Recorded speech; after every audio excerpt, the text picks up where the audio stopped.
Hey guys, welcome back to the Prehistoric Life podcast. I'm your host, Eric Crawford, and today we are with the Fossil Shack. So, would you like to introduce yourself? You bet. My name's Seth Sorensen. I'm the owner and chief paleontologist of the Fossil Shack. So I've been doing that for, since the beginning, and I'm glad to be here. Thank you. So, there's their Instagram. Please go check it out. They post a lot of amazing content. Thank you. So, how's your day going? It's good. It's every day you wake up's a good day, right? That's a good philosophy, man. Don't put too much stress on yourself. If you wake up, it's going to be a good day. Yep. So, I guess the most generic question that I just start off pretty much every interview with is, what's your favorite dinosaur?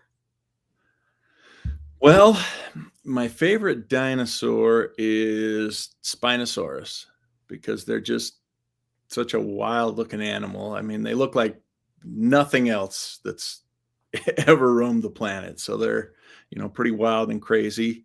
I do have a prehistoric critter though that even tops that as far as my list that a lot of people think is a dinosaur but is not, and that would be the mosasaur. And there were hundreds, if not thousands, of varieties of mosasaur, but to me they are kind of the pinnacle of evolution. I think life went downhill after they disappeared. So I feel like a lot of if I just say generic stuff, but like a lot of life has definitely come from these ancient creatures that we don't even really know. Yeah. Yep. So, you want to talk about what you do? You bet. So, we do a little bit of everything. So, Fossil Shack, it's a company that has a few different branches, and actually I own a couple of different companies tied in with that. One of them's a company called American Fossil, where we actually have fossil quarries that we manage and run and extract fossils. And we do something called paleotourism on that side, where people can come in and dig and keep their own fossils. Then Fossil Shack itself, we do a lot of fossil sales, but one of the things that makes us maybe even a little bit more unique is we do a lot of fossil preparation. So we take the fossils and remove them from the rock. We put them back together. We recreate the missing pieces and create a full specimen. And I do a lot of that work myself. I have a little bit of help, but that's probably the thing I enjoy most is working on the specimens. So, if we pull something out of the ground, it may come out in several hundred pieces. Fossils typically don't come out beautiful like the ones you see in museums. I know that's a common misconception. People think, oh, look, you find a dinosaur, you brush it off with the paintbrush and you put it out and it's ready to display. But, a lot of them come in 500 chunks of rock that's super hard and super difficult. So you go through the process of removing the rock and seeing exactly what you've got, and then figuring out what's missing and what those missing bits would have looked like and how it all fits back together and how those pieces tell a story. And then you put it all back together and you've got something amazing. So that's kind of what I do. That's the thing that I love the most about the whole process, is working on those specimens. As of right now, we can't really observe them in their natural habitat. So all we got is to basically put them together like a giant puzzle and figure out how they look based on that. Yeah, so, exactly. You said you do fossil tourism. Where are you stationed out of? So Fossil Shack itself, we're stationed in Utah, but our quarries are in Wyoming, and so we do the fossil tourism up in Wyoming. We don't stay there for the winter, because if you've ever been to Wyoming in the winter, it is a brutal place. And my hat is off to the people that tough it out and live there, but I'm not that tough. I've seen some stuff about Wyoming in the winter. It's nothing but snow. It's snow and the wind never stops. If you've been to Wyoming, the one thing you can count on is the wind to blow all the time. And when you get the snow and the bitter cold temperatures and the wind, it just makes for a pretty miserable situation. So, I mean, I'm sure y'all mostly do summer work there then. So, Mm-hmm. I mean, do you ever do that? Because you said you're mostly in the actual reconstruction part of it, but do Mm-hmm. you ever go Um, out on the actual dig part? I do. I actually in the summer spend a lot of my weekends up there. Uh, and anytime we come across something, really unique or really large, I go up and excavate it myself. And, that's one of the things that, how should I say it? I don't trust anybody else to do. I mean, I mean, we've got some great staff and great people, but when I can go up and excavate it myself, I know exactly what I've got. I know where the pieces are. I know what everything looks like. I can organize it and get it, situated to bring back. And then it makes the prep work so much easier than if I were to have someone else pull it. So I do spend weekends up there. I get to visit with the guests and, hang out and help out as much as possible. And bring donuts. That's what the employees like. I'm a donut guy. So when I show up, I bring donuts and they think that's great. But yeah, so weekends you can find me up there. And then, the rest of the year back here in Utah where it's a little bit warmer. a little bit. Usually stays pretty warm in Utah. Yeah, it's not too bad. I mean, I went there to Dinosaur National Park. I mean, Mm-hmm. do you ever visit there often? I mean, We've gone out occasionally. That's one of the most incredible sights I think on the planet. With just the way that they chose to leave the bones in their natural situ in the rock there, and you can see exactly how they were and how they preserved. And I think it's pretty incredible because really you don't get to see that anywhere else in the world. there are very few places where they actually show where it was found, kind of Yeah. how it was dug up, how it's portrayed. I mean, I went there in I think summer in July. Oh God, don't even remember the year. I feel his last like 4 or 5 years have just been womp 1 year. But when I went, I got this juvenile Allosaurus hand. Allosaur hand. I like that. So because they mainly find a bunch of Jurassic fossils there.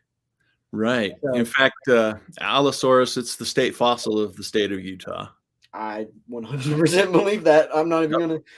I mean, it's my personal favorite dinosaur. I mean, and It- it's primarily from when I was younger. I saw the Ballad of Big Al, yeah. Yep. and that was one of my first interactions with dinosaurs, and I was just like, I'm sticking with that one. I do love Allosaurus. If you look right here, it's kind of hard to point over my shoulder. I actually have an Allosaurus foot right there. Yeah, I think I saw you post something about that, didn't you? Yep. It was in a bunch of pieces and, needed to be cleaned up and restored. And I put it back together and I liked it so much that decided it Keeping it. needed to stay with me. So So I mean, what would you call it? The formation. What formation are you mainly in Wyoming? Is there actual name for it? it is. Yeah. So we deal mostly with the Green River Formation. So it's an Eocene formation, kind of the dawn of mammals. So we're dealing with mammals as they started to emerge after the dinosaurs went extinct. So, you find horses and rhinos that are the size of, small dogs, just little guys that look more like they could be a puppy. And we find a lot of the earliest mammals as they started to diversify. So, the oldest bats actually come from that formation, and they have found bats that don't have echolocation. They're old enough that these bats actually hunted by sight still. And so we get to see a snapshot of what a lot of these animals looked like before the animals we would recognize currently. Because I mean, mammals weren't as prevalent during the dinosaur times, primarily because the dinosaurs were the ones dominating. But Right. if they were basically just cut out of the picture, I mean, they just started to go evolve crazily. I mean, Yep. you can see it with dinosaurs too. You start off in the Triassic, and they're pretty basic and simple looking creatures, and then as you go up into Jurassic, you start getting all the sauropods and theropods. Then into the Cretaceous, you start getting ceratopsians and ankylosaurus and Yeah, you get all the these other wild stuff. crazy. I mean, most people will say like dinosaurs. They think the Cretaceous period. That's where the dinosaurs majorly at. I mean, Yeah. I,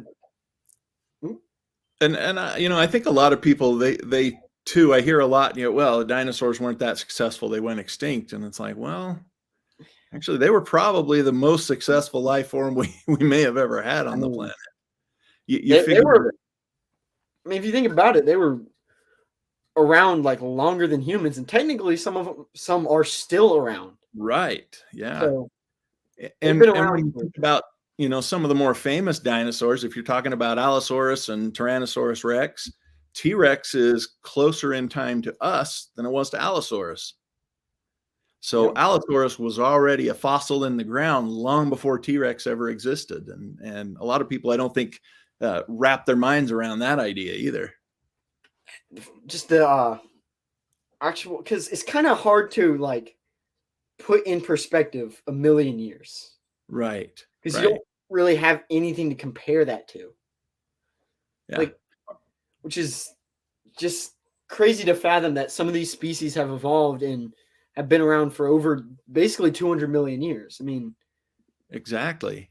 And we think of mass extinctions, even of the dinosaurs. We think, oh, they went extinct in a day. Well, no, it happened over a lengthy period of time. And what people don't realize is we're actually in the middle of another mass extinction right now. It's been happening for 10,000 years or so, where most of the Earth's megafauna has disappeared again. yeah, I All mean, these large animals, they're gone. They've just vanished, and they continue to vanish. But because our lifespans are so short and so finite, it's hard to grasp that perspective and see that it's currently happening again.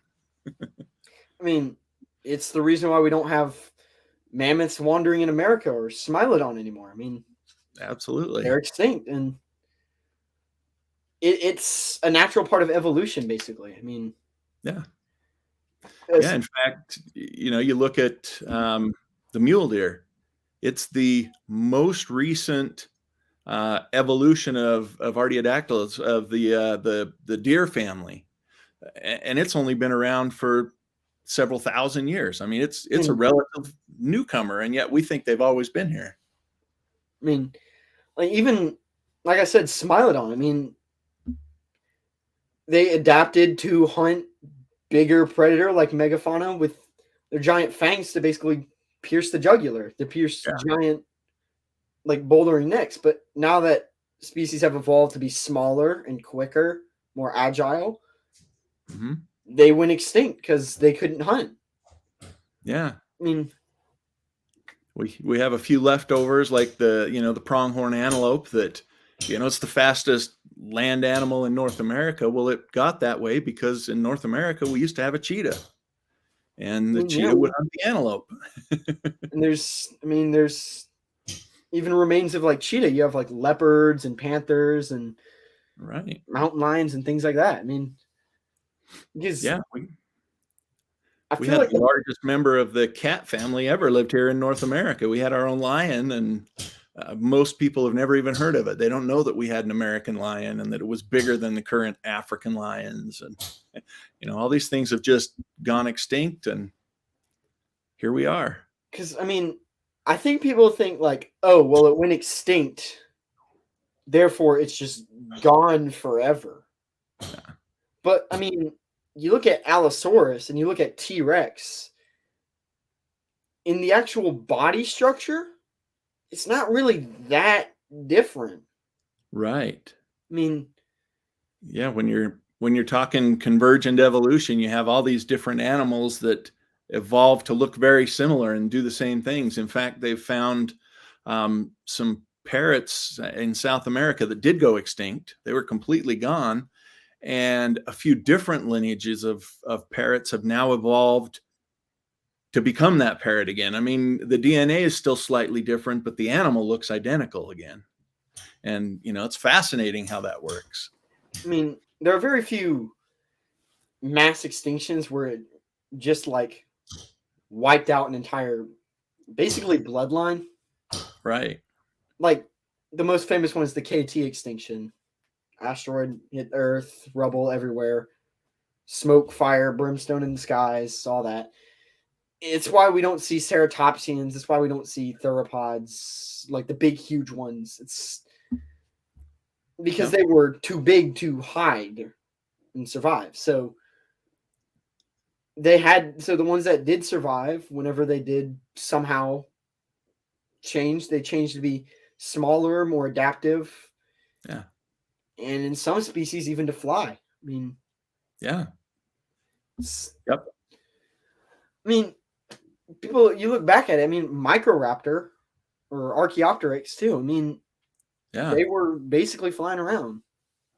They were. And it's fascinating because after every mass extinction, it seems that we get a new class of flying animals. So these animals, they continue to evolve to fly. We have insects that evolved to fly clear back in the Carboniferous, way before the dinosaurs and stuff.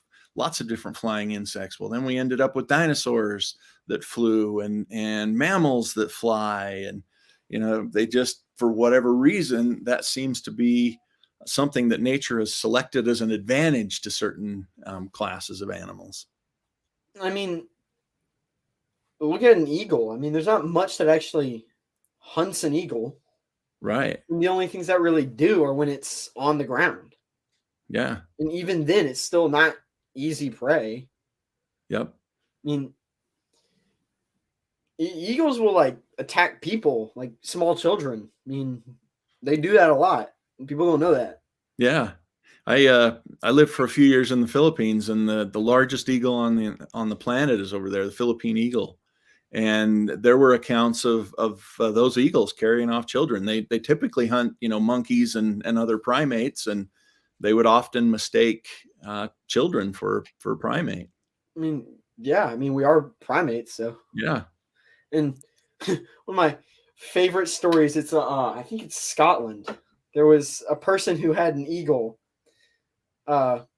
He was training it, and it picked up a child in the audience, and everybody's like, "Oh my gosh!" And they're like, "It's a close encounter." They labeled it a close encounter with like an eagle. Like, I don't think it was a close encounter, but I mean, you even like look back at like human history, you can see that sense of like what was going on. I mean, yeah.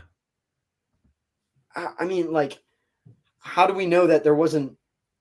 You hear like one of my like personal favorite Greek stories is the like Ballad of Hercules. Mm-hmm. He killed the and I'm blanking on the name now. The big lion. Yeah. Yep.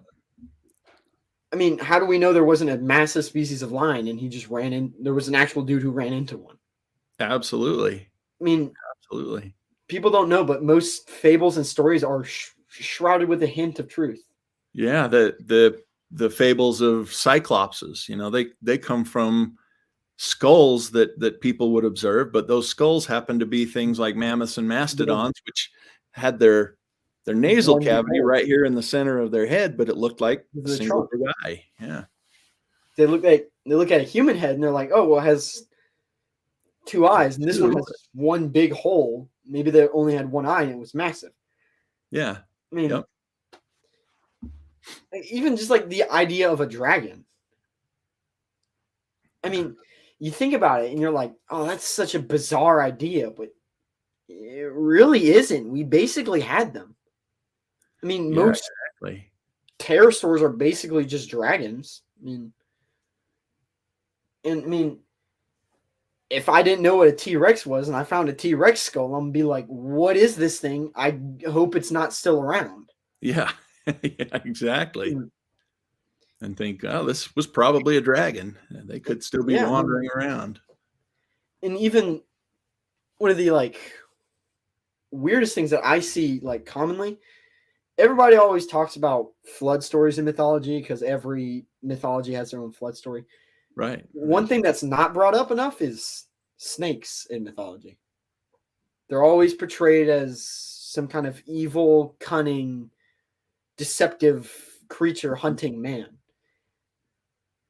And I feel it's because there was a shroud of truth with that. I mean, the first humans were probably the natural predator of that was probably larger snakes. Right.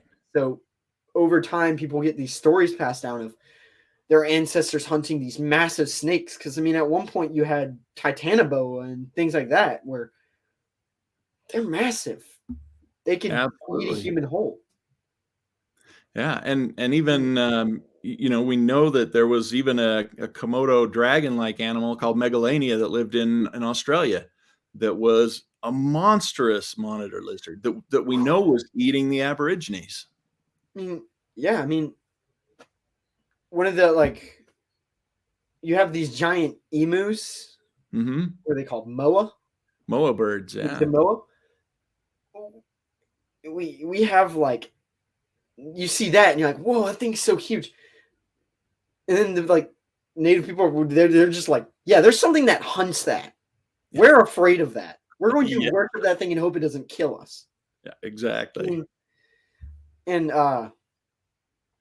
another interview guy that I was talking to, he said that like not mosasaur, megalodon teeth, they would find them in like Native American. They'd find them in like on jewelry in Yeah. ceremonial places because they thought it was basically some giant monster because they didn't know what it was and they'd find them. Mm-hmm. So then they'd be like, well, maybe this is some kind of relic, some kind of holy object. We need to worship it, protect it, use it, work Yep. and like I mean, I feel like there is definitely some hidden stories that are of like prehistoric descent. Absolutely. Yeah, I think those have existed for a long time. I think even a lot of the tales of native peoples in different locations, when they'd come across dinosaur bones or other fossil bones that were just enormous, they recognized them as a bone, but they had no idea about any animal that was that big, and so they'd label them. They'd come up with an idea of, oh well, here's what this is from. It looks like maybe it's a leg bone, so maybe there are giants roaming around the area, maybe there are monsters, maybe there are dragons, and they would come up with something to help them reconcile in their minds what these giant bones came from. I mean, like even in like Egypt, one of the most famous example of like where their gods are like humanoid animals. A Mm-hmm. few of them you're like, okay, that one's a hawk, that one's this, that one's that. There's one that has an alligator head. You Right. think about it, you're like, oh, well, I guess there are Nile crocodiles. What part of that could have also been a Spinosaurus skull? Right. Yeah, Because because they look very similar. Spinosaurus, I mean, it was found in that area. I mean, Yeah. if somebody found that, they're going to be like, did we just come across a dead god? Because I, Absolutely. And it was, the remains that Stromer found, he found in the Bahariya Oasis, which is a huge necropolis now. It's a big burial ground where they're currently excavating mummies. And so did they choose to bury those people there because they'd seen remains of Spinosaurus and they thought it was a god, and so they revered that area because there's really not a lot in that area. So why choose that to be a big burial ground? And maybe that's the reason. they're, I mean, and even the Aztecs had Quetzalcoatlus as the god. Right. And we know Quetzalcoatlus is now the largest flying creature to basically exist like, ever so far. Yeah. So, I mean, you find this giant winged beast on the side of a mountain, you're going to be like, what is that? What do we do about this? Is this thing still alive? Yeah. Yeah. I mean, you It's funny because like some cryptozoology, the whole mythical creatures in the Amazon, and then it's just like a sauropod. Mm-hmm. And you're like, it's not really that weird. You find a big old sauropod femur in the middle of the Amazon, you're gonna be like, are these things still alive? Yeah, Because absolutely. I mean, most people think that dinosaur bones are just like, all right, you got topsoil, they're way down here. They're all the way down. A lot of them aren't. Right. Like A lot of them are eroding right out on the surface, and they're some can be pretty far up there. I mean, yeah.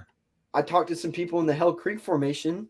One guy was like, yeah, the area I'm in, I mean, I find like 2 or 3 T-Rex teeth a day. And I'm like, that seems like something that's pretty rare. And he's like, not where I'm at. I mean, you don't find whole ones, but you find parts of them and chunks of them, and it makes sense. I mean, there's definitely something there. Mm-hmm. I mean, especially in the Hell Creek Formation, if it was some kind of water source, I'm sure something like T-Rex would go there, and they do shed their teeth. So that does happen, and it could have got washed away, and they could all be just clumped up in one area. Yeah. Do you have any like eventful stories from when you went on digs or whenever you were reassembling something? Eventful stories. Well, I've got a lot of stories, probably too many. So, and in fact, I even so I've written a couple of books about fossils and fossil adventures. But one of the books I wrote is named Head Full of Rocks, because of some of the crazy things that happen when you're out there. Right? You can't even imagine some of just the wild things that happen when you're out fossil hunting, and when you're digging fossils, and the people you're working with, and it's an interesting community. It's a great community to be involved in. Most people in the industry, we're friends with each other. We get along great. We have great relationships, but there are some real characters, and you get to know them. I do a little podcast of my own, and I did a story the other day talking about some friends that I have, and they're older. I'm still considered a young buck, I guess, and in the industry. But one of them, it's two brothers, and they dug up in Montana, and dug a lot of dinosaurs, and had some pretty incredible finds. But one of the brothers got sick, and he was dying, and this is only sort of a fossil related story, but he says, hey, why don't you come up and see us before my brother passes away? He had cancer, and he knew he wasn't going to make it. So I go up there, and this is where the story starts to sound like it can't possibly be real, but it is. We go up there, and we're talking with Tom, and he says, hey, I need you guys to make me a promise. And Tom and Ed are the brothers' names, and the one brother says, I need you to promise me that you'll take all my money and you'll bury it with me. And I was like, what? That is the craziest thing. And his brother just nonchalant says, okay, yeah, that's not a problem. And I'm going, what? Right? You guys are crazy, because I knew how much money they had. I mean, they had a substantial amount, And the brother passed away, and sure enough, on the day of the funeral, his brother brings a shoebox, and before they close the casket, walks over and puts the shoebox in the casket, and they close it. And I'm just going, this can't be real. This can't be happening. So I pull him aside after. I'm like, did you really take all that money and put it in the shoebox and bury it with him? And he said, hey, I keep my promises. He says, I went and pulled all of his money out of his bank account. I put it in my bank account. I wrote out a check and put it in that shoebox and buried him with it. So in 300 years, whoever digs him up is going to be like, I struck gold. Yeah. But yeah, we had some crazy stories. Another one, we were back Black River diving for megalodon teeth. And I don't know if you've ever done that, but they call it Black River diving because the water literally looks like you're diving in Pepsi. I mean, it's black. Pitch black. You I've can't seen see some stuff. anything. And so the guys that I'm with, they're like, here's a rake. And, it's a little rake about a foot long. And they're like, you know what to do with this, right? And, it was my first time doing that. I'm like, well, I assume you just kind of rake the bottom looking for teeth. And they're like, no, not at all. They said, this rake, as you're going along, you keep this rake out in front of your head like this, because the alligators will lay on the bottom with their mouth open. And if you swim into that alligator mouth with your head, it's just going to close and you're going to be in trouble. So you use this rake, so the rake will go in their mouth. They'll bite the rake, and then you're going to be safe. You just let go of the rake, and they just gonna do. It's like, yeah, you're telling me I'm gonna die? I have a chance of dying. Luckily, I didn't end up with my head in an alligator, so that was good. But that would have been an interesting story. Yeah, I was a little scared, and actually, I know a guy that did. It happened after this. He ended up getting his head in an alligator's mouth, and he poked its eyes and stuff, but it tore him up pretty good. So use a rake. use a rake. I mean, I live on the East Coast, and we don't have a lot of big fossils like any of the dinosaurs, or we have a few megafauna, a little bit, not a lot, but we mostly get shark teeth and things that wash up on shore, and we find just in rivers and things like that. I mean, I found my first like shark tooth last Friday, actually. Think about that. It's this. Oh, that's a good one. Is that an Angus Titan? Yeah. That is a very good question. I made a post about it and everything about what it's called. I think that's what it is. It looks like so. That will, if it is, that's an ancestor of megalodon. But the way to tell is they actually had little cusps. They were still serrated, but they had little serrated cusps where megalodon doesn't. And that one at the root almost looks like it probably had cusps. So, I mean, one click. Yes, it is, and that is what my source has told me. Who does a lot of. Yeah. He basically made that his job. He goes out and he finds megalodon teeth and all that, and he actually invited me out to do that, and so I'm excited for that. So fun. I mean, it will be my first time actually going under the water and doing all that. I mean, it'll be in North Carolina, so hopefully you don't have a bunch of alligators, but you never know. You never know. We were in South Carolina, so there's born and raised here. Born and raised there. So, I mean, maybe not the best trade-off, but I'll take it. Shark teeth is still pretty cool, but that'll be fun. I also wouldn't mind stumbling across a T-Rex tooth every now and then in the backyard. I mean, yeah, we'd all like that. I mean, that is the trade-off. We don't get that, but we get shark teeth. We get big shark teeth. I mean, another guy that I interviewed that I'm going to interview again, so you guys look out for that. That should be next Sunday. I got all these dates going on in my head. I'm just Fossil Crates. They make molds of skulls and things, and you go get it.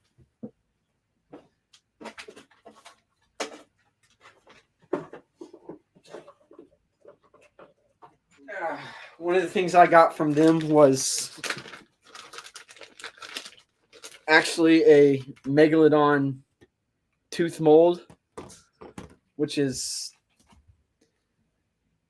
still, I mean, finding a real one is one thing, and that will be something that I will just like cherish basically, but that's pretty cool for right now. So, oh yeah, it's a mold directly of like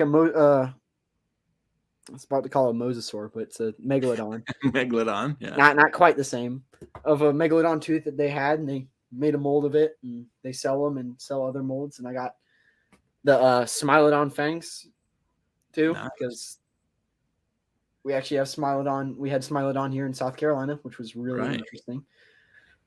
And the way I figured that out, which is really crazy. So, South Carolina State Museum, I went and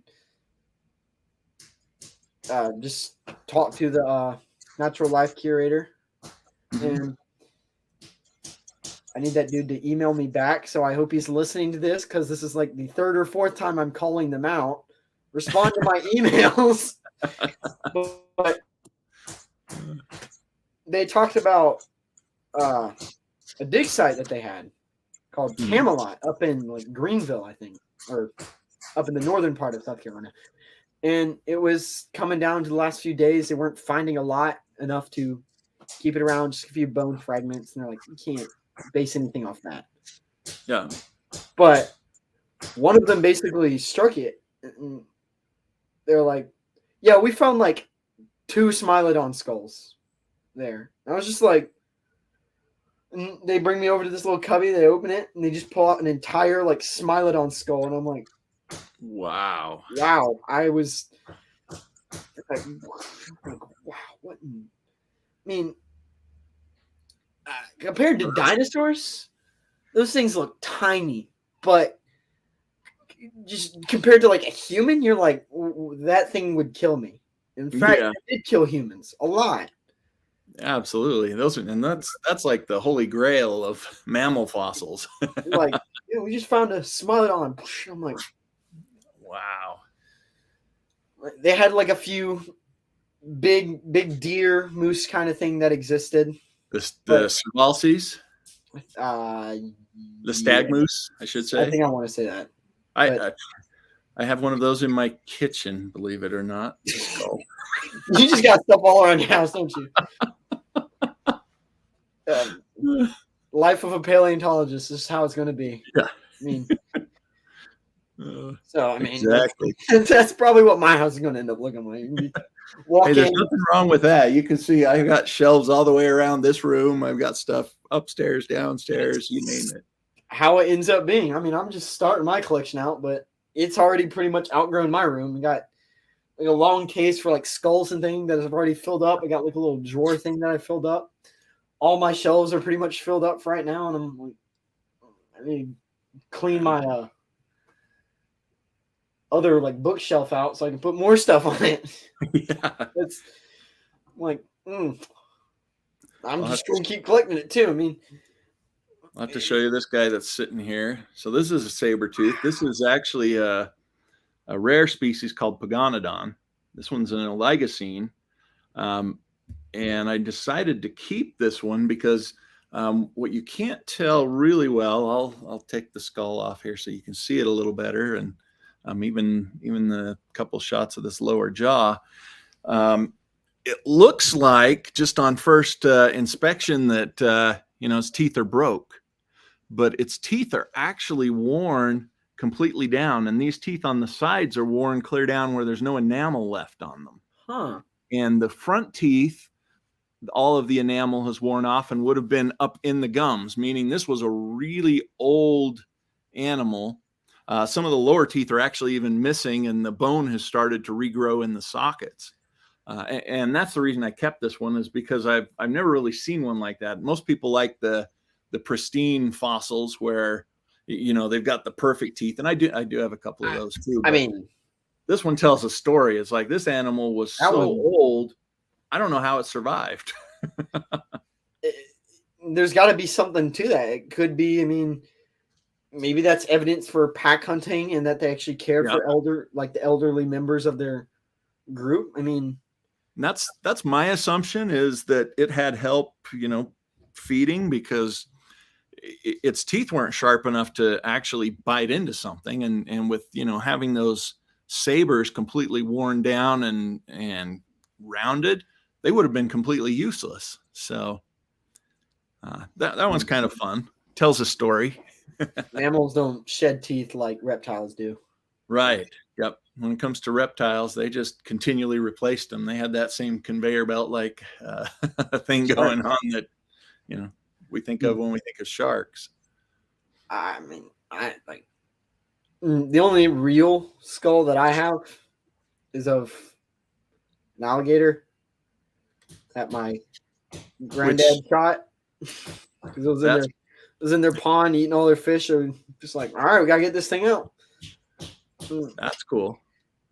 I remember showing this to one of my friends, and they were like, "How do you know it's real?" And I'm like, "Oh, because I ripped the flesh and the brain out of it. I cleaned it. I know it's real." Like, I also got a shattered turtle shell that I'm going to try to put together here soon because I had this idea to put it together and then like put it in resin so it just kind of stays together. Oh yeah. I mean, probably not the best for fossilized item, but it's a modern bone. It's pretty dense, pretty hard. So, yeah, I mean, it'll be interesting too. It'll be, something people don't see. I mean, we get a lot of turtles around in South Carolina, so having some like an actual turtle shell, they're not easy to put together, but with enough glue, I can figure it out. Yes. Enough glue, enough patience, and enough time. Yep, glue becomes my best friend. I go through so much. I even have my own brand now that I bring in by cases, and it's all labeled Fossil Shack glue because I gave them the specs and everything that I needed. And I go through, I don't even know, dozens of gallons of super glue every year, basically. I can only imagine. I mean, I have very few real fossils. Most of them are actually, so I got some right here. Because I've got like a lot of shells and things that I'm not taking these out. I can actually just do this. I got that. This little box, and these are very few of the like actual real fossils that I have. It's a few like prehistoric squids, anemonemite. Yeah. I feel like Nemo saying sea anemone when I say that one. Yeah. Got a little trilobite in the corner, and I actually have a mosasaurus tooth that the tip broke. All right. Well, like I said, mosasaurs are my favorite. This, I have one sitting right here. This is one that's still got the root attached. Massive. That one actually did have the root attached, and it was kind of like broken off a little bit because. Oh yeah, yeah. I mean, the root is. It's weird. It's weird because you think about it and you're like, well, the root's in the skull, so why isn't that preserved? That was something that I'm like, why don't you just find a bunch of rooted teeth? I mean, it's in the skull, so why wouldn't that be preserved? And it is because these reptiles shed their teeth. So most of the teeth that we do find of shark teeth and dinosaur teeth and marine reptile teeth, they're just shedded teeth that basically just fall to the seafloor and fossilize. So, I mean, and the oldest things, well, actually, the oldest things I have in my room are a trilobite, but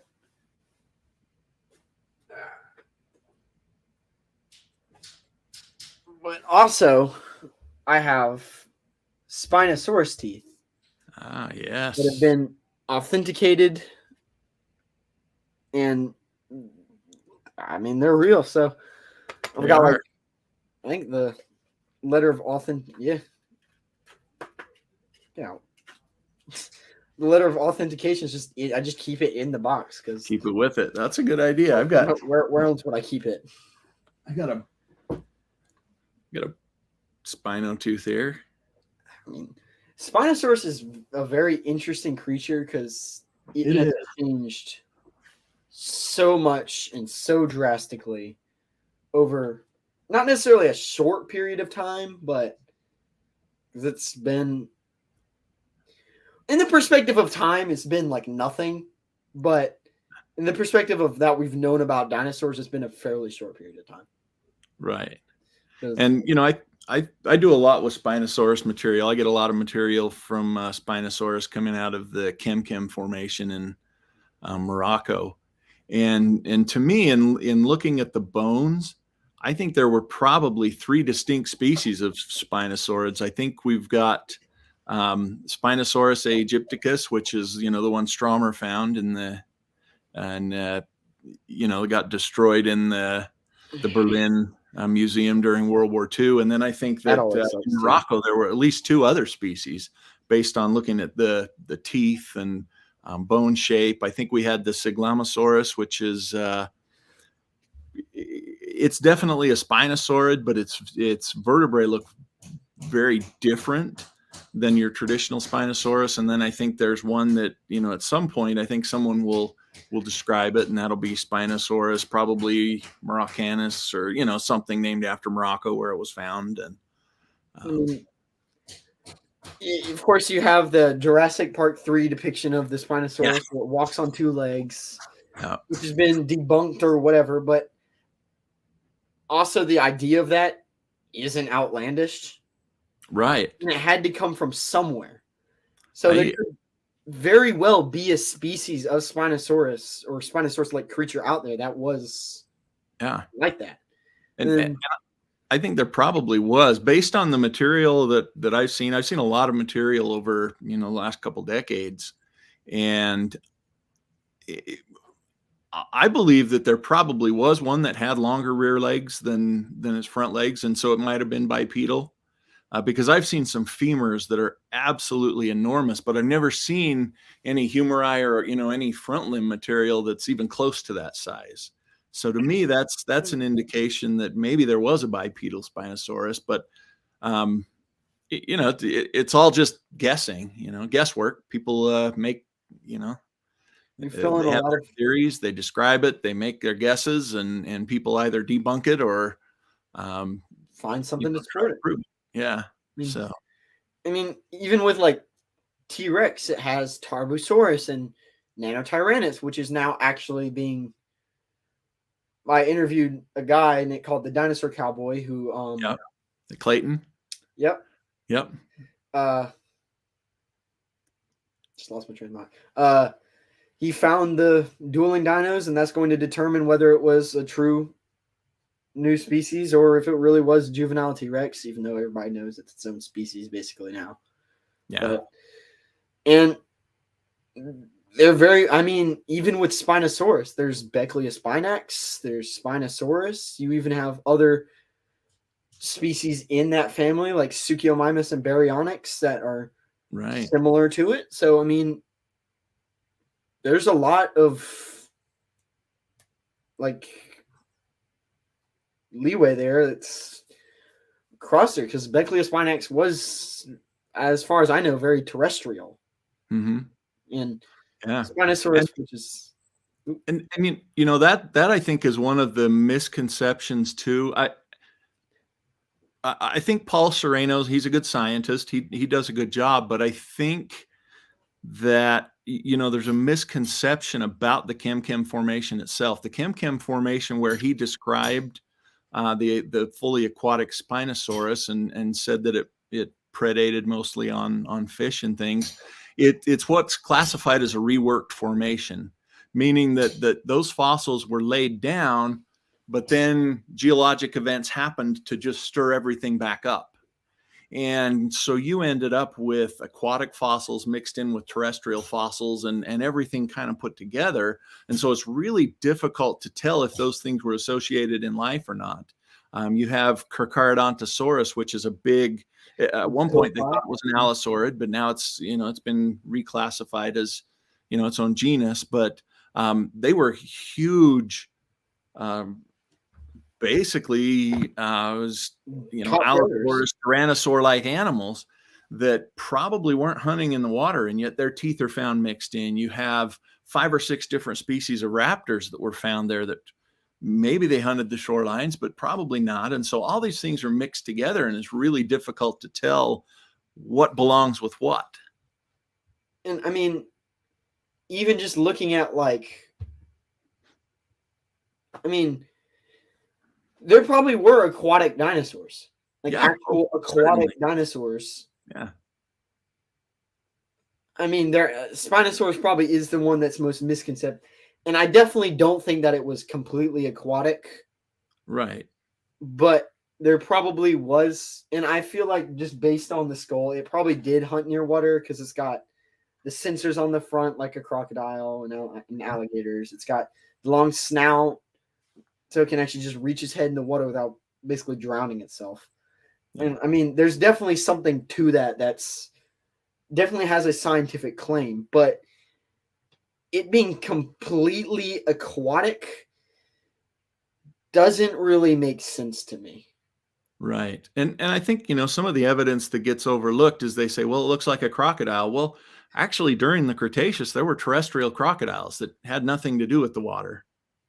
And And crocodiliforms that date all the way even back to phytosaurs during the Triassic, that they evolved and to look very much like a crocodile, but they weren't aquatic. So I it's mean, it's difficult to tell by body shape, where something lived. in even crocodiles, they spend a lot of time out of water. Yeah. They're not in the water 100% of the time.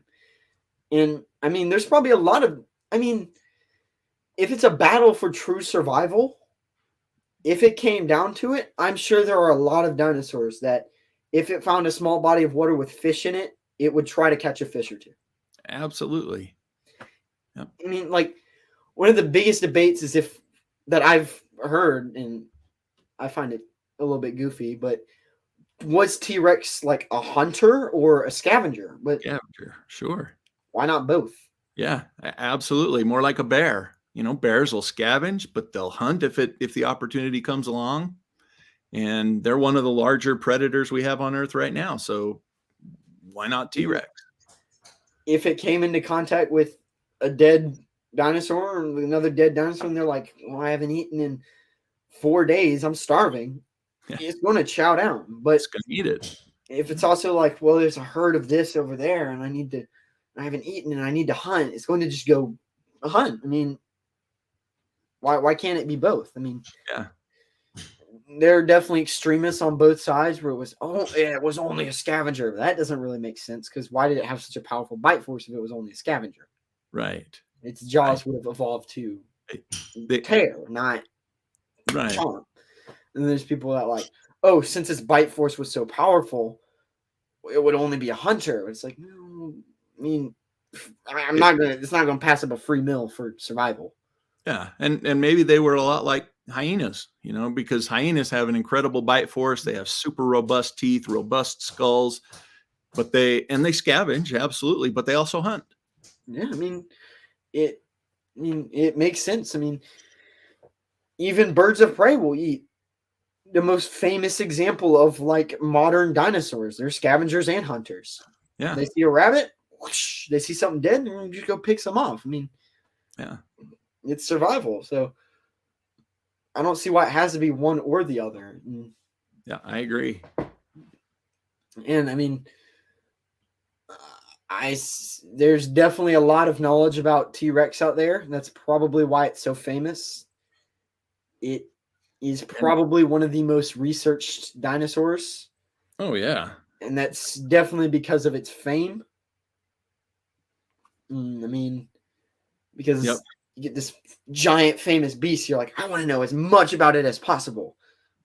Mm, I mean, that's kind of how that works. I mean, Yeah. there's no point in, I don't want to say no point, but you don't research the microorganism as much as you do the T Rex because there's not as much to it. Right. And the fact that scientists want to research something that's cool. They're just like the Definitely. rest of us, right?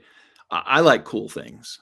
I mean, my specialty, I'm a mosasaur guy, I'm a marine reptile guy, and mosasaurs for me are incredible, but it's because they're cool.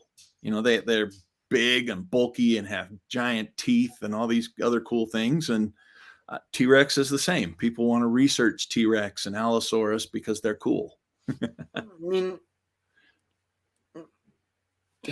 to each their own. If somebody finds a weird microorganism cool, go study that. I mean, we need people to study that because we need to figure out how they work into the ecosystem. And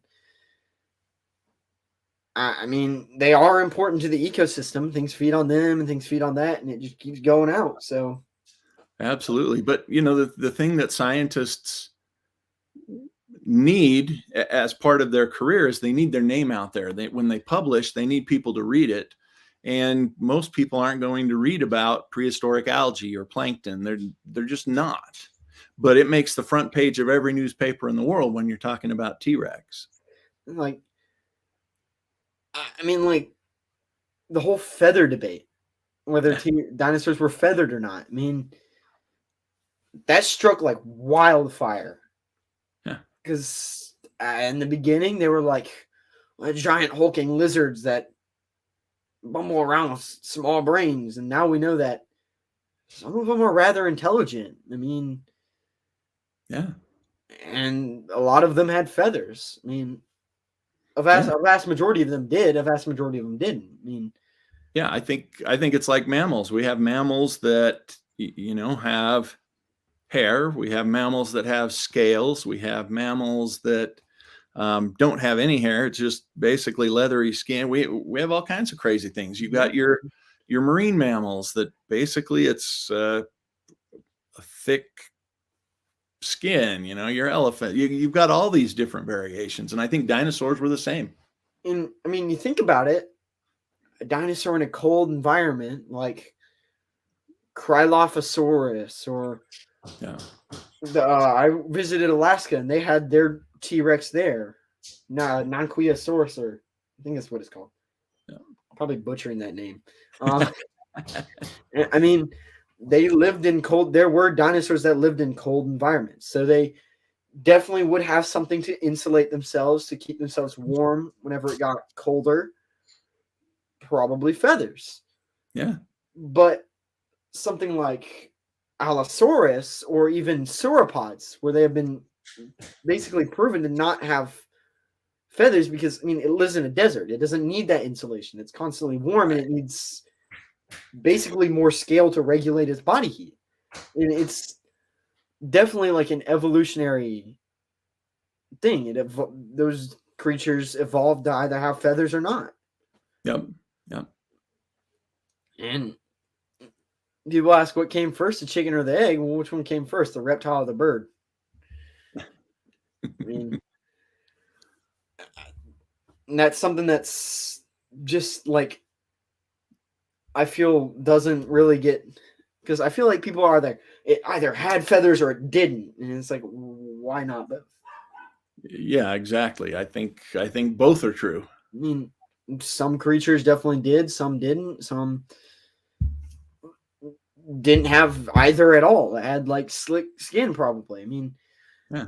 I mean, if there are like marine reptiles like Spinosaurus, it probably didn't have feathers as much. I mean, right, yeah. It lived in like Africa, so which has always been relatively warmer. And if it lived in water, I mean, it probably regulated itself like a crocodile through like the sun. I mean, the comparisons to these modern animals and these ancient beasts goes even deeper than just how they look. Absolutely. I'm sure we can figure out behavior patterns, like even mating rituals, defense mechanisms, all that kind of things based on modern creatures. Like, right. One of my it's up there. It's pretty high up there. Like one of my kind of favorite-ish dinosaurs is Pachycephalosaurus. And I mean, the closest thing that we have to it in modern day is like a ram. Right. Yeah. So you can kind of look at both of those and see how they act and draw some comparisons there. I do find that very cool. I mean, and that's definitely drawing connections, and we're slowly figuring out this ancient world. And Yep. we're not even anywhere close to knowing every single species on Earth ever. So Absolutely. there's been like what, like 200 million species like ever, Yeah. and Or we only more. know like 1% of them. Yep. Like we're missing a lot. Yeah. There's a lot of those missing, and how many of them are permanently lost to time? Right. Because, it takes an incredible act of nature to preserve something as a fossil. So we could be missing 99.9% of everything that ever lived on the earth and have no fossil record of it.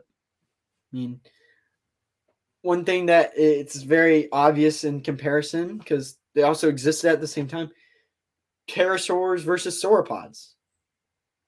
Hmm. Pterosaurs got hollow bones like a bird. They probably broke easier because they were hollow like that, and Yeah. that doesn't preserve as well. But Right. the massive, dense bones of a sauropod, it's going to preserve pretty well, like almost regardless of where it's at.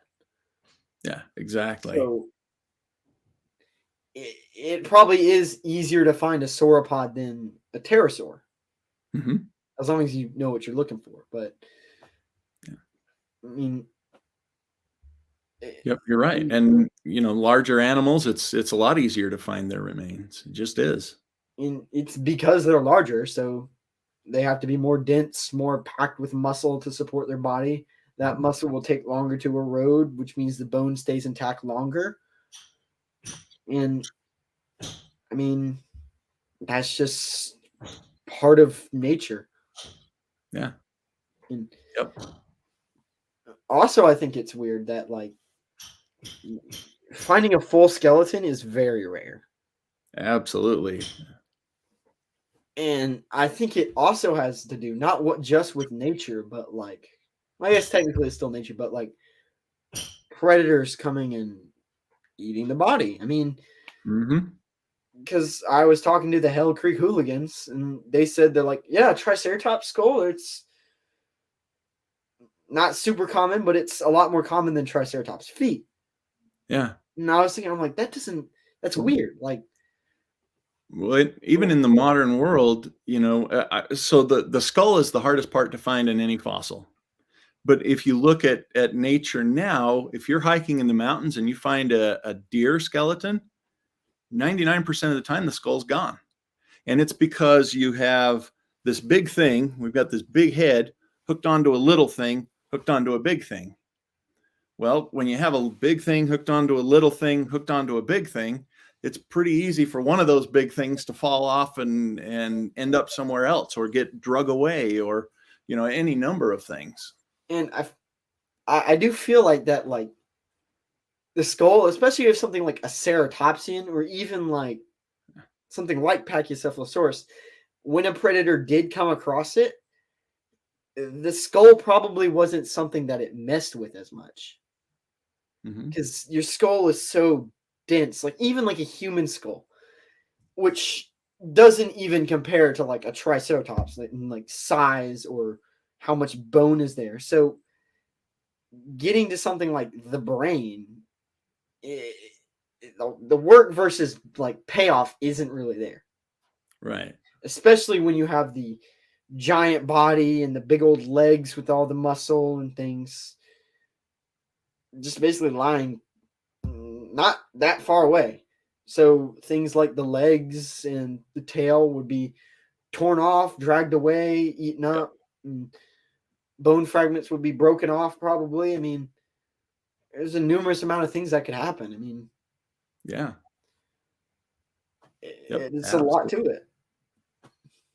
And I think that's probably why the back plates of ankylosaurids, the tanks of the dinosaur realm, are pretty well preserved. It's hard, dense bone. It's Yep. not worth eating. You got to flip it over, and everything in the bottom is basically gone. Yep. So you get these giant, just like flat things of just basically Ankylosaurus or Nodosaurus or whatever Ankylosaurus is there. I mean, and that pretty much remains. I mean, It's not worth eating. It's very dense. It's very hard. It preserves fairly well. I mean, so that's what remains. Yep, exactly. I mean, and I'm sure excavating those is still stressful. Yeah. Like one little slip up, it's gone forever. Coffee grinds. And I'm sure that sucks because you're like, well, I Yeah. guess I gotta move on now. Yep. As much as possible, you try to get everything back to the lab and then clean it off and try to take it out still encased in the rock, and you've got a lot better survival rates. So I gotta ask, what is the rarest thing you've found? Oh, wow. The rarest thing I have found. That's a good question. I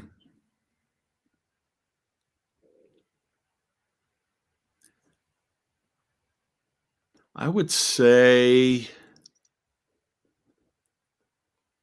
and I don't know that it's rare, but the items themselves are not rare. But two large turtles in our quarry that were literally on top of each other. Wow. They were So both, 5 foot plus turtles, and they maybe were. not So turtles aren't rare, but to find to them find them in actually that formation. in that You know, formation stacked on each other is was pretty rare. pretty So rare, pretty different. So yeah, and I mean, I found some unusual teeth. I found a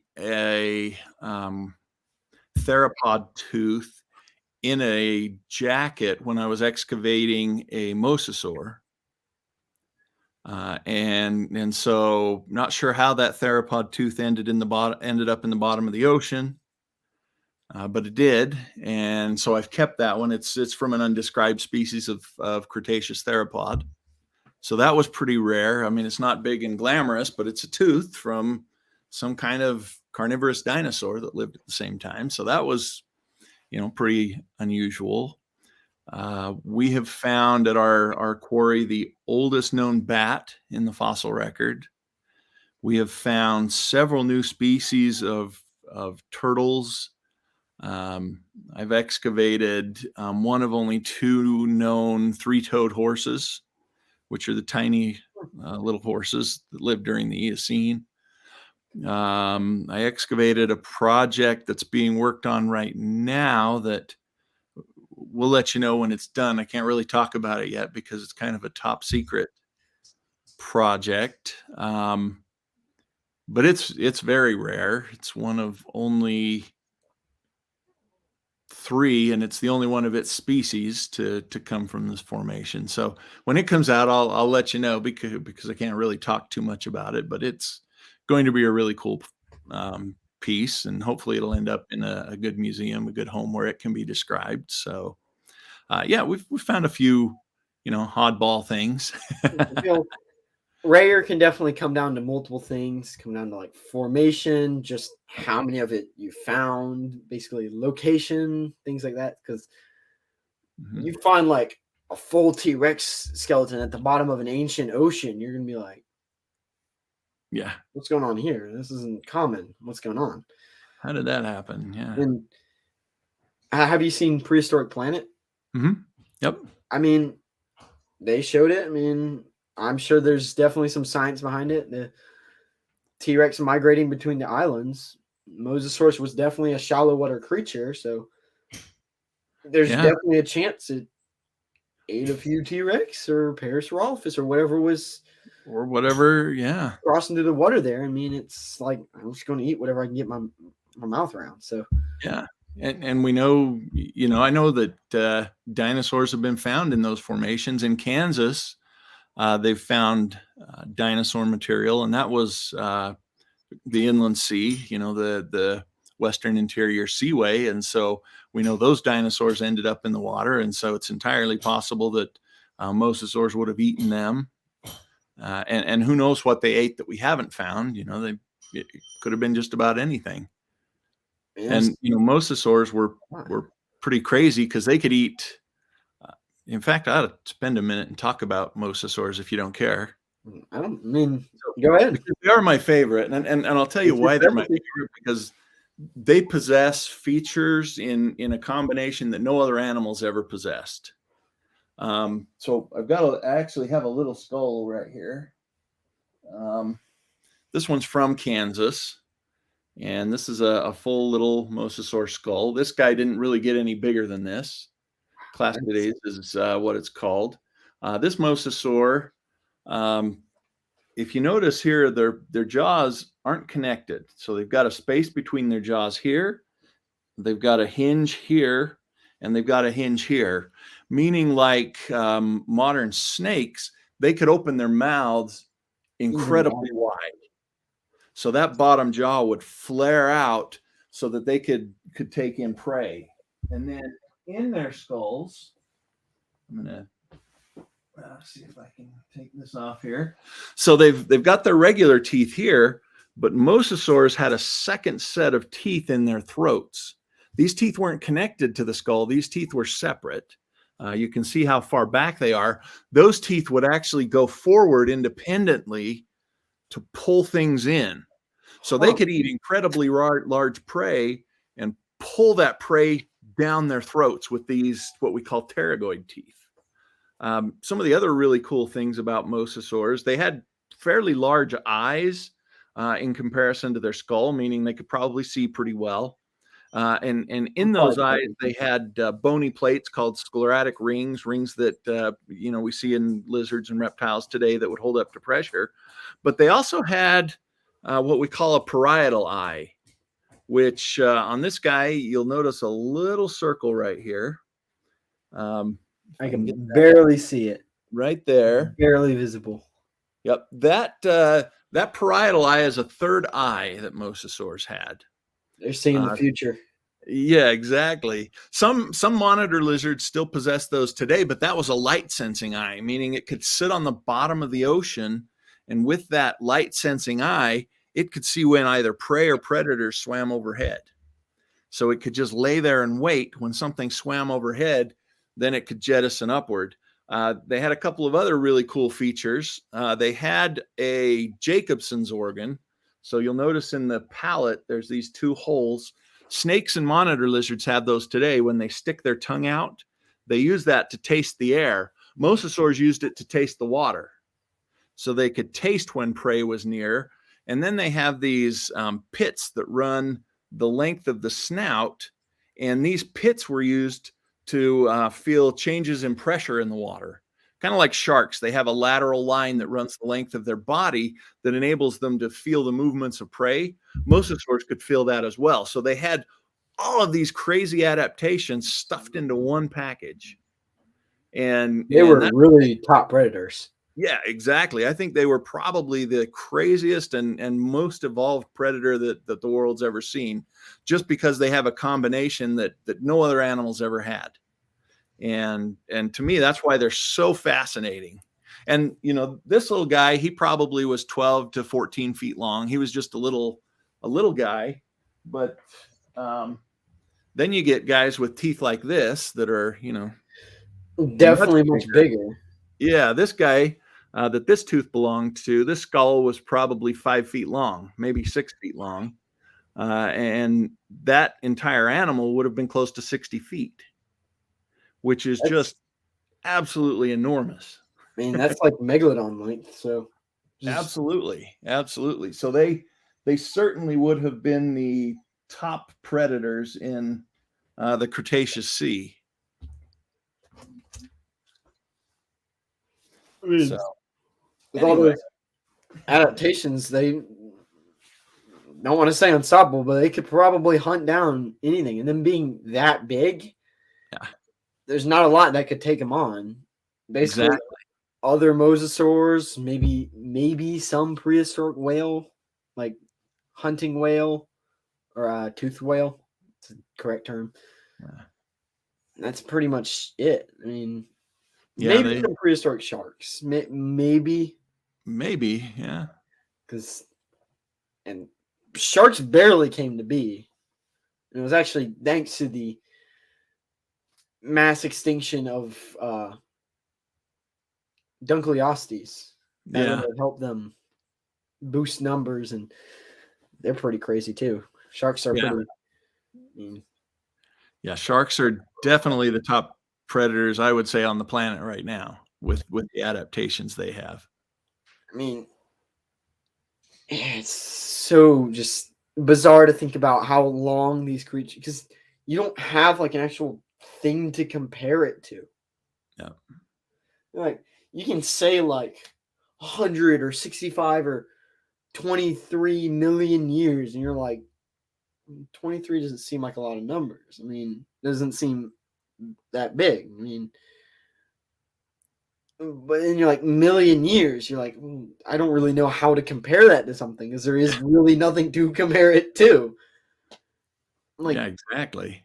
I mean, humans in present form, depending on which research and beliefs, maybe humans in modern form have been 100,000 years. I mean, we haven't really been around that long Right. in the grand scheme of things. I mean, even things like T Rex were around way longer than us.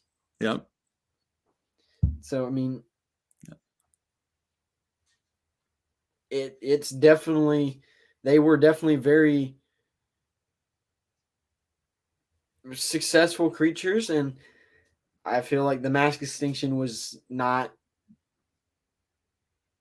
I don't want to say the end of it, but it definitely was like a freak thing that was very one off, very rare chance of happening. And that's just, they just got unlucky. Yep. So I mean, it's, I would say I would love to observe them in the wild, but also if that were true, humans wouldn't be around. Yeah, exactly. We wouldn't be here. So we definitely would not be here. Maybe reptile people, but Yeah. I mean, maybe they eventually evolve into that, but who knows? Yeah. I mean, paleontology is, that's kind of the charm to it, and because it's unknown, there is no definitive answer. I mean, it Right. could be 100 different things, and you don't know. I mean, and very few sciences are like that. You're like, astrology. Oh, the stars are not fairly permanent, but you can find a pattern with them. And Hmm. you can find patterns in paleontology, but it's still not a definitive pattern of this is how it is. Right. It's It's much harder to test a hypothesis in paleontology because these animals are almost it. gone and their remains are very scarce. Yeah, I mean, kind of makes me wonder how they tested things like how Pachycephalosaurus smashed their head together. They just, somebody sitting there just banging two Pachycephalosaurus skulls together, because that doesn't seem too smart. Seem like you just break them. It's like, okay, maybe we shouldn't do that. So I mean, that does ask the question. So I mean, why dinosaurs? I mean, why is the study so famous, so big, so popular? And it is basically that first, for me, it's basically that first step in science to where it introduces a lot of whys and hows, which are a Mhm. lot deeper questions than what. What Yeah. was T Rex? Oh, it was a large theropod dinosaur.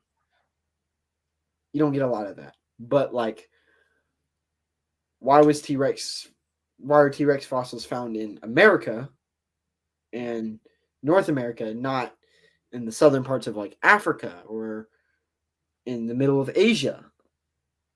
Or how did the T Rex migrate? How did it breed? How did it fight? How did it defend itself? How did it do this, and this? And it definitely asks deeper questions without a definitive answer Yeah. to make you think, and you're just putting together a huge puzzle to try to hope and figure out that what's going on. And Yep. just, and it's also, I mean, these big creatures are very interesting, and they look like something a 4-year-old would make up in their weird sketches out on paper. Just, and you're like, oh, well, this is a crazy monster, and it's like, that thing's real. Yeah, exactly. They look like they should be something that shouldn't have existed, and yet they did. And now we're trying to figure out why and how, and just all the details. It's one of those incredible. I guess you'd almost call it a game that we get to play, because it really is a guessing game. We're making guesses. We're finding things. The things that we're finding are cool, and that holds the public's interest. And I think dinosaurs will always be in the public interest because they're just incredible. I mean, I've taken a huge loving to them. I've kind of always had a soft spot for them. So I mean, and for me, it's a pretty goofy reason, but I watched Jurassic Park, and I feel like a lot of people did that. Yep. And it's just how it works. I mean, that brought the first, put dinosaurs in the spotlight, brought them to pop culture. Was really good, famous movie. Still holds up today, even if the dinosaurs aren't accurate. They were accurate for the time. Yep. Other than Velociraptor, but Utah Raptor. Yeah, exactly. After. You don't have to talk about that, but I mean, it brought that into the light. So then people had this fascination over dinosaurs. I mean, yeah. Yep, and it's never really gone away. And I mean, even before that, there was clearly a huge fascination with dinosaurs, which is why we had events like the Bone Wars. Yeah. Yep. I mean, Cope and Marsh, they both held the public's attention for decades, with everything they were publishing and writing. People wanted to read about it. They wanted to see the discoveries. And that was in the time where, we didn't have the internet. You had a newspaper, and the newspaper was weeks behind, and it was hand sketches. And I mean, this hand sketch of some bizarre creature. You're like, what's going on? What is going on in this newspaper? You check it out, and you're like, Edward Cope discovered this new blah blah blah blah. You're like, what in the world? I need to go figure out what this thing is, and go to wherever Cope is putting this thing on display, and you're like, whoa, what is this thing? And he's just like, well, this is iguanodon, and you're like, this thing can't be real. It's not real. And you're like, yeah, these are real bones. And you're like, I mean, you never really get over, like, you look at them in pictures, that's one thing, but you go to like an actual museum, and you see their bones towering over you, it is a 100% different experience. Absolutely. And it's hard to kind of comprehend the sheer size of these things. I mean, I still don't really comprehend the size of sauropods, about how absolutely massive they are. I mean, right. I mean, they're giants. I'll rotate over to this giant leg bone I've got sitting over here in the corner. Things like the size of you, isn't it? Yeah, it is. It's about 6 feet tall, and that's like one leg bone. It had like two of them. Like, I mean, one of my first experiences ever seeing like a really large dinosaur was like that T-Rex fossil. And I think we have some T-Rex we have something in the State Museum. I don't remember off the top of my head, but you're like, oh, I see a T-Rex next to a person on TV, and you're like, well, the camera's close to the person looks slightly larger, T-Rex is in the background, blah blah blah blah, all this movie stuff to make it look different, and I hold my hand like this. This one looks large, this one looks massive. I mean, yeah, exactly. So you don't really have that correct person, but you walk up to it yourself, and you're like, all right, I want to look at its head. Okay, gotta keep going up. All right, there it is. You're like, these things roam the earth.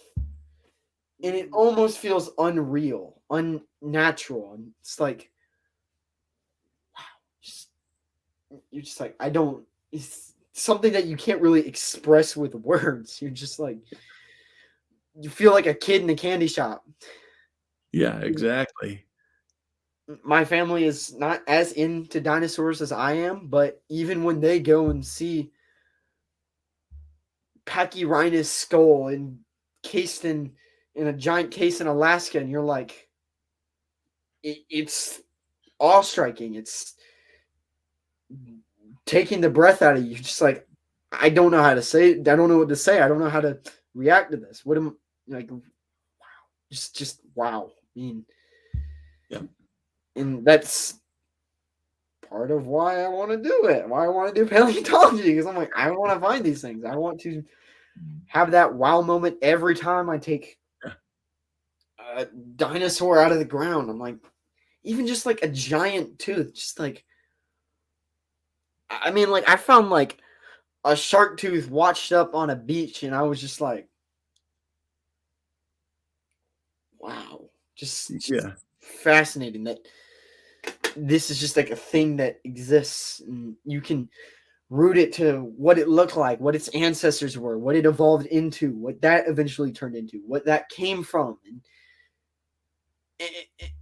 and you can see kind of the line of evolution to where they got to where they were. I mean, it wasn't just like, no, there's dinosaurs.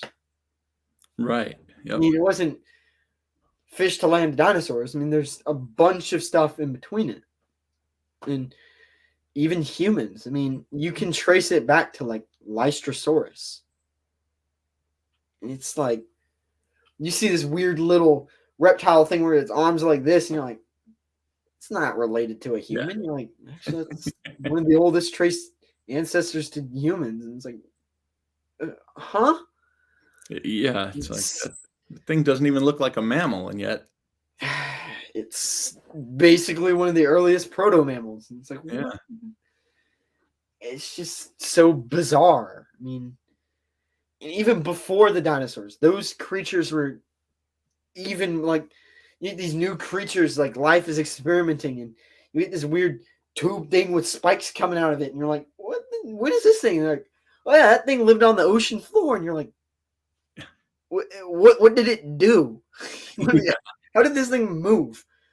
I mean, that's a part of it, and it's why they're so awe striking and basically just a complete mystery because you don't know everything about it. Because I Yep. mean, your neighbor, you can like just kind of like stalk him for a week and you'll figure out all you need to know about him. But you can't do that with a dinosaur.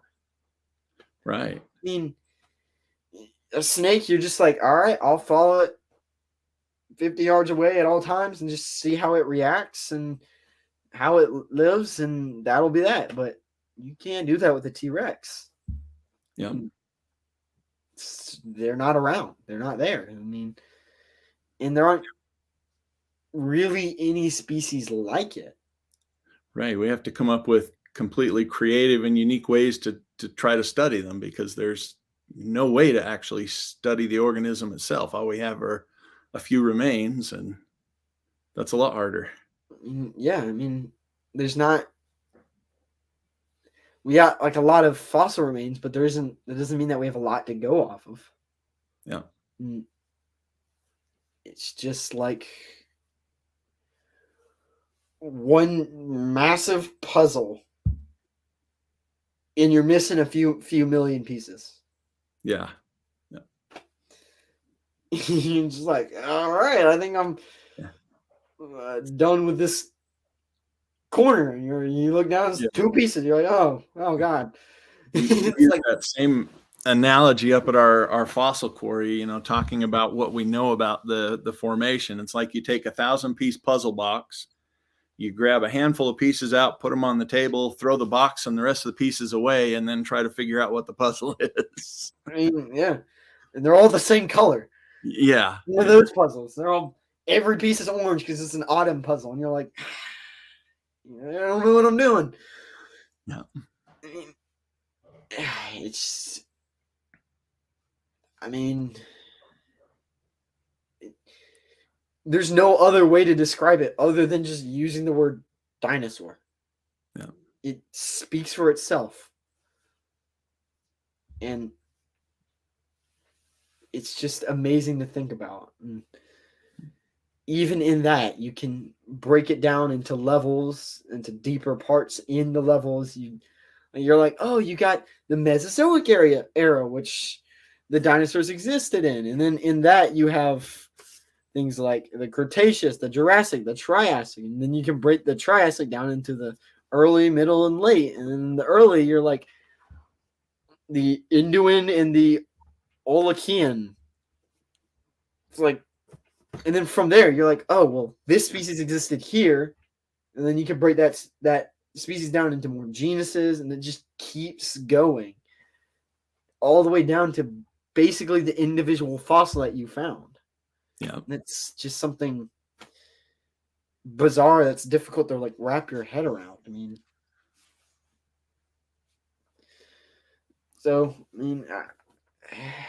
it's just something I'm interested in. I love doing, and I love talking to people who basically live what I want to do. Well, and I'm glad you invited me on to talk doesn't about hurt it. to have connections. So, I mean, and you have a fossil quarry, and it's like, well, you can discover what was here at this time. I mean, so I mean, I guess a good question is, what do you most commonly find? We find thousands and thousands of fossil fish, believe it or not, in our quarry, because the majority of our quarry, it was an ancient lake bed. And so, we find a lot of aquatic organisms, fish, turtles, those kind of things, stingrays.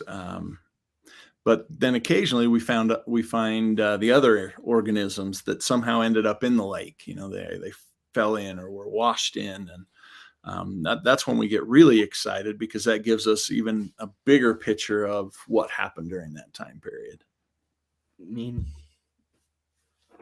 that's the other part. It's like now you have the individual. Where did it live? Yeah. On top of that, how did it die to affect it? Because if we suddenly start finding Allosaurus hunting Triceratops, you're going to be like, whoa, wait a minute. Yeah. What's going on here? Was there a point? Was this like some weird secluded thing that something It's like there's a lot missing here. And even the way they kill, I mean, T-Rex didn't kill like Ceratosaurus or Dilophosaurus or Allosaurus, and Allosaurus didn't kill like Spinosaurus or Right. They were all Carnotaurus. different, unique, and I mean, do you have any fossils you'd like to show off and talk about other than Mosasaurus and? oh, I have a lot of fossils that I like to show off and talk about. I have a whole, room full, but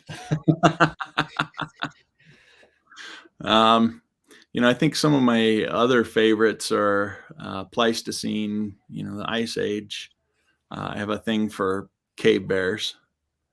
I have One a in your lot of basement. cave bear material from Romania that came out, several decades ago. So that's always fun. But yeah, you can kind of see this is just one small little piece of my collection. But a lot of the other things, if people are interested in seeing it, if they check out Instagram, I like to post a lot of the things that we're working on in the shop, which this was a better location to do the interview than down at our shop. But right now we're working on several big projects. We have an elasmosaur, which is people recognize it as a Loch Ness monster type of animal, and we've got a couple of full mosasaurs we're working on, some Triceratops material. So a little bit of everything, so people can kind of get an idea of what we're working on if they check out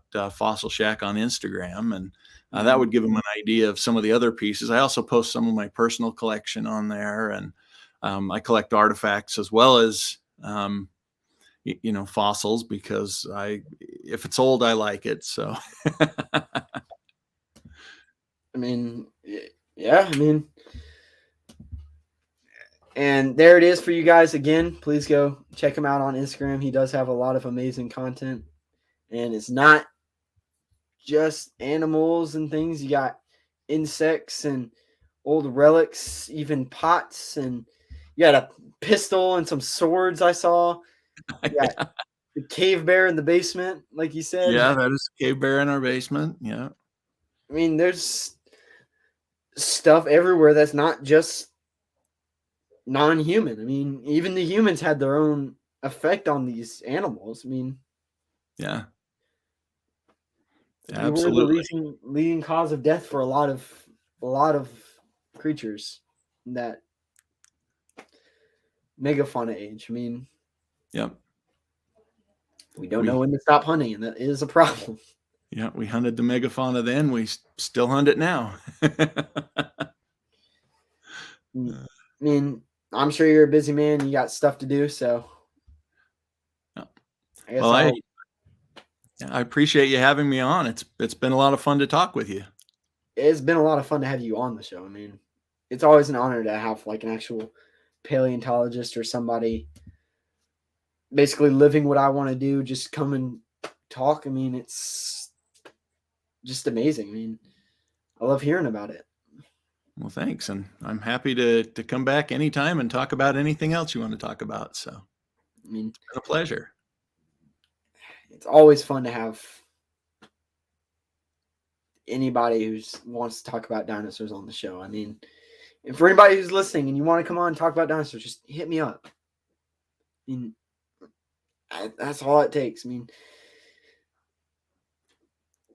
I always love talking about dinosaurs. I always want to put that out there. So, I mean, it's why I do what I do. So, I mean, I guess I'll let you go and you have a great rest of your day. So, Yeah, thank you. You too. It was thank good you. talking with you. Good talking with you too.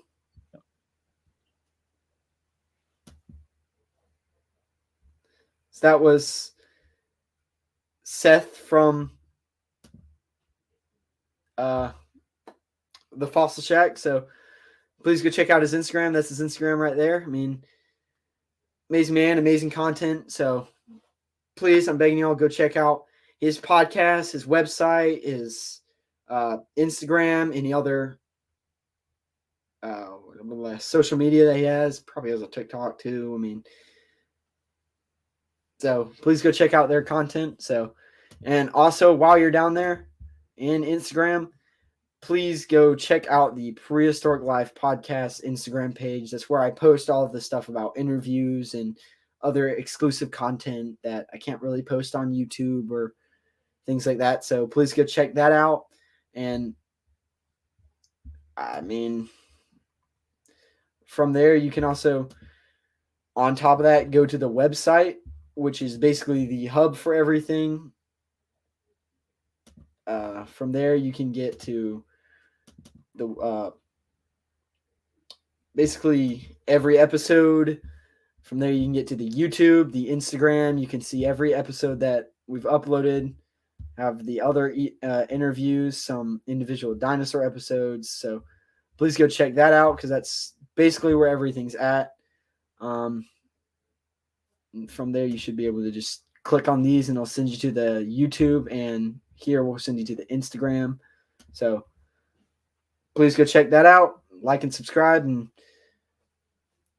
everybody have a great rest of your day, morning, afternoon, night, whatever time you're watching this. So I'm your host, Eric Crawford, signing off.